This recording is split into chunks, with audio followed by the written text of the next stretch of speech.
بسم اللہ الرحمن الرحیم۔ آج میں آپ سے ایک بہت امپورٹنٹ ٹاپک کے بارے میں بات کروں گا جسے برین ٹیومر کہتے ہیں، یا دماغ میں جو گروتھ ہوتی ہے، رسولی بن جاتی ہے، اس کے بارے میں بات کروں گا۔ تو اس کے دو تین حصوں میں تقسیم کرنے کی کوشش کرتا ہوں۔ ایک یہ ہے کہ اس کے علامات کیا ہوتی ہیں، اس کے علاوہ اس کی تشخیص کیسی کی جاتی ہے یہ برین ٹیومر کی، اور اس کے علاوہ اس کا ممکنہ علاج کیسے کیا جا سکتا ہے۔ تو سب سے پہلے علامات کی بات کرتے ہیں کہ اگر بہت چھوٹا ہوگا اس کا سائز، یعنی جو ٹیومر ہوگا برین کا، اگر اس کا سائز بہت چھوٹا ہے تو یہ بھی ہو سکتا ہے کہ مریض میں کوئی بھی علامات ظاہر نہ ہوں۔ لیکن یہ علامات جو ہیں یہ برین ٹیومر کی کسی بھی مریض میں، وہ دو تین چیزوں پہ ڈیپینڈ کرتی ہیں، یعنی جو فیکٹرز ہوتے ہیں۔ ایک تو یہ ہے کہ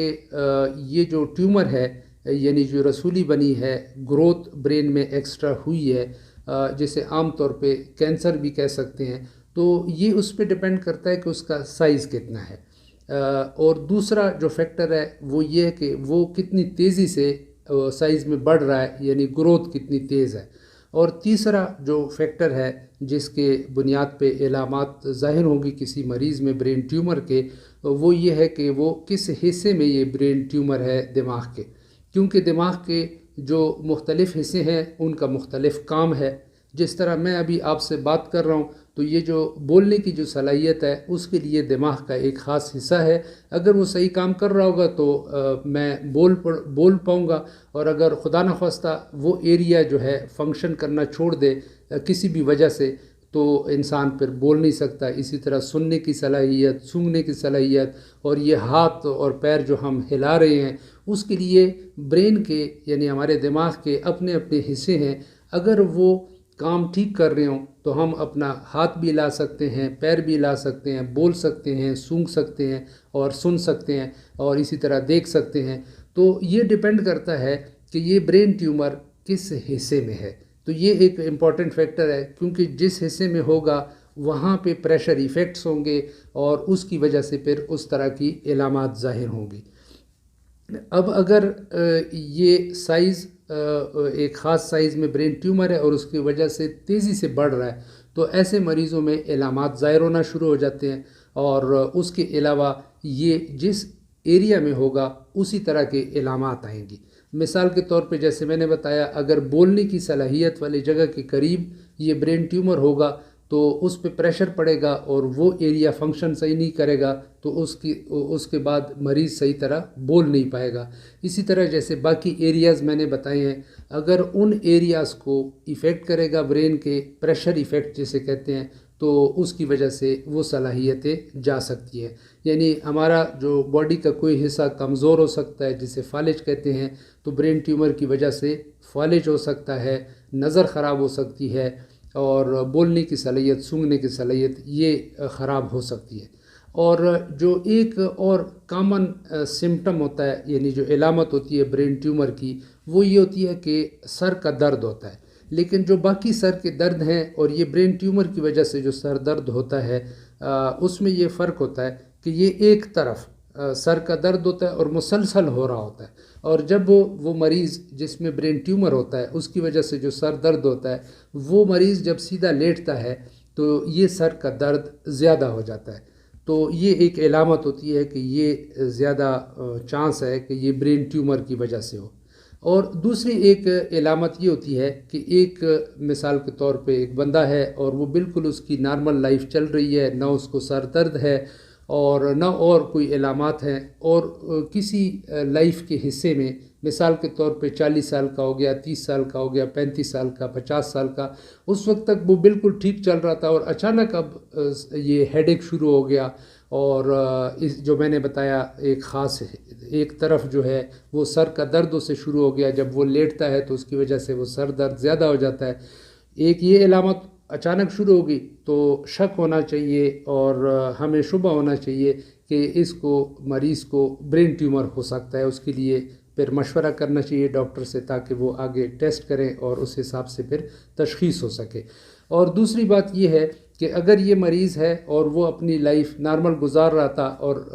کبھی اس کو دورے نہیں پڑے، اب اس کو دورے پڑنا شروع ہو گئے، جو باڈی کے جھٹکے ہوتے ہیں وہ لگنا شروع ہو گئے، جسے عام زبان میں مرگی بھی کہتے ہیں، فٹس یا سیزرز کہتے ہیں، وہ فٹس، سیزرز یا دورے یہ پڑنا شروع ہو جائیں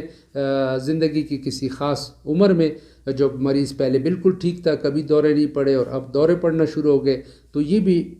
ایک علامت ہے کہ یہ اس مریض کو برین ٹیومر یا دماغ کی جو رسولی ہے وہ ہو سکتی ہے۔ تو ان علامات کو پھر لائٹلی نہیں لینا چاہیے۔ ایسی صورت میں جو اپنا آپ کا ڈاکٹر ہوگا اور معالج ہوگا اس سے مشورہ کرنا چاہیے، تاکہ وہ آپ سے ہسٹری لے سکے، پورا معائنہ کر سکے، اور جب معائنہ کرے گا تو وہ کافی ساری چیزوں کو اس میں ایگزامن کرتے ہیں، اس سے پھر کافی حد تک پتہ چل جاتا ہے۔ جیسے وہ آنکھوں کا معائنہ کرتے ہیں، تو اگر برین ٹیومر ہوتا ہے تو وہ پریشر جو ایفیکٹس ہوتے ہیں، تو آنکھ کا پیچھے جو پردہ ہوتا ہے ریٹنا، اس کے درمیان میں ایک حصہ ہوتا ہے جسے آپٹک ڈسک کہتے ہیں، تو پیچھے سے چونکہ پریشر پڑتا ہے ٹیومر کی وجہ سے، تو پھر یہ آپٹک ڈسک بلج کرتی ہے، یعنی آگے کو آ جاتی ہے۔ تو جو آئی اسپیشلسٹ ہوتے ہیں وہ بھی اس کو دیکھ سکتے ہیں، پہچان لیتے ہیں کہ یہ برین میں جو پریشر ہے وہ بڑھا ہوا ہے، اس کی وجہ سے آپٹک ڈسک بلج ہوئی ہے، آگے کو آئی ہوئی ہے۔ اور میڈیکل اسپیشلسٹ بھی افتلموسکوپی کر کے ایک خاص آلے کے ساتھ آنکھ کے پردے کو دیکھتے ہیں، اور یہ پتہ چل جاتا ہے کہ برین ٹیومر کی وجہ سے یا کسی اور وجہ سے یہ پیچھے جو برین میں پریشر ہے، انٹراکرینیل پریشر جسے کہتے ہیں، وہ بڑھا ہوا ہے۔ تو یہ اس طرح معائنے سے ڈاکٹر کو پتہ چل جاتا ہے کہ جو برین ٹیومر کی وجہ سے اگر پریشر بڑھا ہوا ہے، انٹراکرینیل پریشر، تو یہ بھی ایک سائن ہوتا ہے برین ٹیومر کا۔ تو اس کے علاوہ جب یہ ہسٹری لے لی جاتی ہے اور اس کے علاوہ مریض کا معائنہ کر لیا جاتا ہے، اور اس سے ہمیں اگر یہ شک ہو کہ یہ مریض کو برین ٹیومر ہو سکتا ہے، تو پھر اس کے لیے خاص قسم کے ٹیسٹ کیے جاتے ہیں۔ اس کے تشخیص کے لیے آپ لوگوں نے نام سنا ہوگا، برین کا سی ٹی اسکین کیا جاتا ہے، برین ایم آر آئی کیا جاتا ہے۔ یہ بڑے خاص قسم کے ٹیسٹ ہیں، اور برین ایم آر آئی اور برین سی ٹی اسکین سے پھر وہ ٹیومر کا سائز بھی پتہ چل جاتا ہے، لوکیشن بھی پتہ چل جاتی ہے کہ کس ایریا میں یہ برین کا ٹیومر ہے۔ تو اس حساب سے اگر برین کا ٹیومر نکلتا ہے، پھر اس کا علاج ہر کوئی اور ہر ڈاکٹر نہیں کر سکتا۔ عام طور پہ نیورو سرجن کو پھر کنسلٹ کرنا چاہیے، جو دماغ کے سرجری کرتے ہیں، اور وہ پھر اپنا برین ٹیومر کو دیکھ کے کہ کون سا برین ٹیومر ہے، کس جگہ پہ ہے، آیا یہ آپریٹ ہو سکتا ہے یا نہیں آپریٹ ہو سکتا، تو اس حساب سے وہ پھر آپ کو مشورہ دیں گے۔ جو بھی مریض ہوتا ہے اس برین ٹیومر کا، تو کس سٹیج میں یہ برین ٹیومر ہے، تو وہ نیورو سرجن سے پھر مشورہ کرنا چاہیے، اس حساب سے وہ پھر علاج کر سکتے ہیں۔ اور اگر شروع میں یہ پکڑا جائے اور اوپریبل ہو اور خاص جگہ پہ ہو، تو پھر آپریشن سے یہ برین ٹیومر کو ریموو بھی کیا جا سکتا ہے۔ امید ہے کہ یہ برین ٹیومر کے حوالے سے جو معلومات میں نے آپ کے سامنے رکھی ہیں آپ کے لیے مفید ثابت ہوں گی۔ اللہ آپ کو صحت مند زندگی گزارنے کی توفیق عطا فرمائے، آمین۔ السلام علیکم۔